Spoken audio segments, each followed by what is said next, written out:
Hi, I'm Mark Govan with ABC Pest Control in Largo, Florida, and I'm also the host of Florida Gardening, heard on 970 WFLA.com in Tampa Bay. Today we're going to talk about when you're planting seeds, do you plant seeds with the point side up or the bottom side down? So today, for our demonstration, you're going to need a couple of things. First of all, you're going to need the seeds that you're going to use for planting. You're also going to need a different variety of seeds because sometimes, all seeds don't come the same. So you're also going to need a little bit of potting soil and a pot, 1 gallon container filled with regular potting soil. And what I always like to have is a marker to let me know when I actually planted my seeds and a pen to mark down the date that we put the seeds in. Okay, today, unfortunately, when you're going to plant your seeds, seeds don't always have a point end. So some seeds that we look at, like these seeds right here, these come from a plumeria.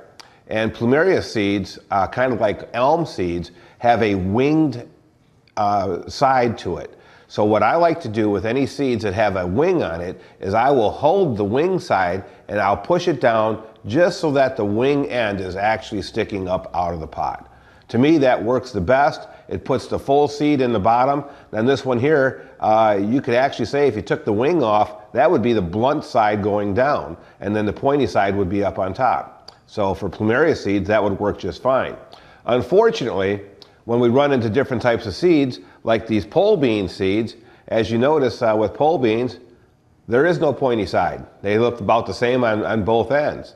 So when we're planting seeds that don't have a pointy end, those seeds we're going to lay them flat right in a pot, and then we're going to go ahead and cover them with a little bit of soil so that they're just covered maybe about a ½ inch to an inch worth of the soil. Now we've got another type of a seed. This is an amaryllis seed. And with amaryllis seed, as you see, no pointy or blunt end either on this particular seed. And when I put these into the soil, what I'm going to do, in fact, these are very, very thin seeds as well. We're going to go ahead and just lay these right up on the top of the soil, top side, bottom side. It won't matter at all when you put them into the soil. And I'm just going to lightly cover that with a little potting soil when I'm done. I'm Mark Govan with ABC Pest Control in Largo, Florida, hoping that when you grow your seeds, you pay attention to what we said here to make your seeds grow right.